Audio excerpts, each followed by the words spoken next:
Guys, nakakakilabot po ito. Si kaibigan naman po, Duwende, ang ating makakausap ngayon.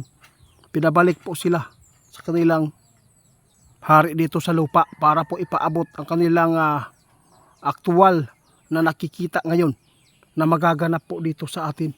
Mag-ingat po ang lahat po ng mga kababayan po nating Pilipino, no, na laging manalangin tayo. Huwag po tayo magpapadaig sa mga taong nangungurap, no.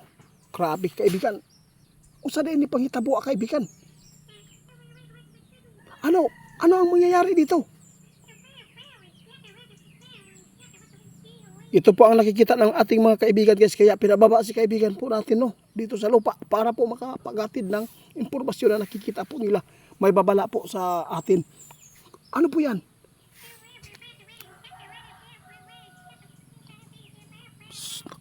Sa lahat po daw na makapanood sa atin, huwag po kayong magpapadaig po sa inyong galit, no?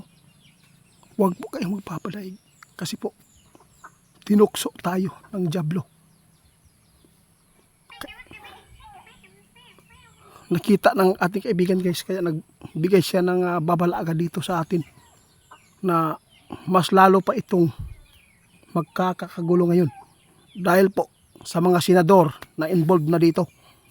May napanood po akong link, guys, na pinasa sa ating kaibigan. Nagkatotoo po talaga ang sabi niyo. Oh, wala nang respeto yung mga hindi na nirespeto ang mga senador ngayon kasi pinagbabato na ng itlog ang mukha at saka ni Villanueva at saka ni Jinggoy, pinagbabato ng itlog po ang kanilang mukha dyan sa kung saan ba ito inilagay po doon sa gate man yata yung kaibigan. O pinagbabato ngayon dahil sa galit po ng mga taong bayan. Guys, nag-alala po si kaibigan ngayon, guys. Baka maagaw po daw ang mga tao ngayon sa dyablo. Kaibigan, salamat po sa inyong mga babala. Napakabuti po nila, guys. Ayaw po nila na maagaw tayo, kaibigan. Totoo ang sinabi ng ating kaibigan. Sabi po ng ating kaibigan, guys, itiit. Kailangan maipaabot ninyo ito na sana ay hindi ito humantong sa madugong patayan dahil lang po sa mga tao na kumurakot po sa kaban sa taong bayan. Grabe, guys, sobra na talagang galit ng mga tao ngayon, guys, na nakita po talaga ng ating kaibigan ang kanilang mga plano ngayon. Ano po ang gagawin po dito, kaibigan, para matulungan natin yung mga tao na hindi sana maagaw ng dyablo? Sinabi po ng ating kaibigan kabong, guys, ang mga tao pwede nang gumawa ng kasamaan ngayon dahil po ay nawalan na po sila ng gana sa pagtupad ng mga pinagbabawal ng mga gobyerno, ang mga ginagawang hindi maganda po sa mata ng tao. Pero ngunit may nakita po si kaibigan ngayon na gagawa ang mga tao sa ganitong pamamaraan dahil po hindi po nirespeto ng mga nakaupo, yung mga taong pinili natin sa politiko. Sila mismo ang sumira dito sa... Grabe, kaibigan. Yun ang napakasakit tingnan. Yung mga tao nagbibinta sa lansangan, diyon sa gilid ng kalsada, pinagdadakip, hinuli.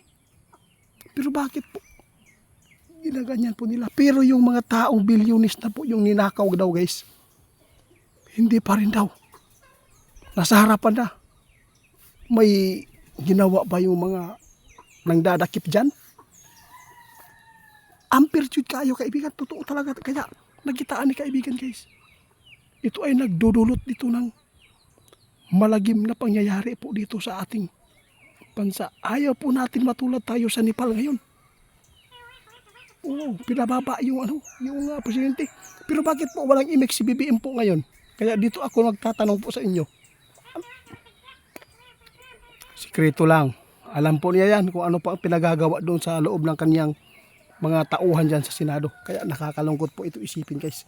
No, humantong ito ng hindi maganda na pangyayari ang nakikita ng mga Duwende dahil po mismo nga yung mga pinili natin sa nung tumakbo ng eleksyon, pinili natin sila mismo ang gumawa ng kasamaan ngayon guys. Napakasakit isipin. Ang mga pinaghihirapan ng taong bayan, lalo na yung mga magsasaka, mahihirap na tao. Binubuwis po nila yung mga pira nila sa tax para lang hindi mapadalhan ng liter. Kasi pag hindi daw magbabayad, isubasta ang lupa. Grabe, napakasakit isipin. Kaya ang mga tao ngayon nagtatanim na ng galit. Kung meron man mga tao ngayon guys na may mga magagawang kasamaan dito, kasi po ito po ang masabi ng ating kaibigan, doon pa rin masisi sa mga tao na namumuno sa atin. Sila ang may kasalanan dito, kaibigan. Totoo ka, kaibigan. Oo. Napakasakit guys. Ilan lang mga senador dyan na mapipili ninyo. Tandaan po ninyo, sabi ng ating kaibigan, kung sa susunod dumating man ang halalan, no? Tandaan po ninyo ang mga taong ito na pasakit sa lipunan. Oh, di ba kaibigan, salamat po sa inyo. Oo, hanggang dito na lang muna guys. Pagmamadali na sa kaibigan kasi pinatawag na po siya, baka may mga importante.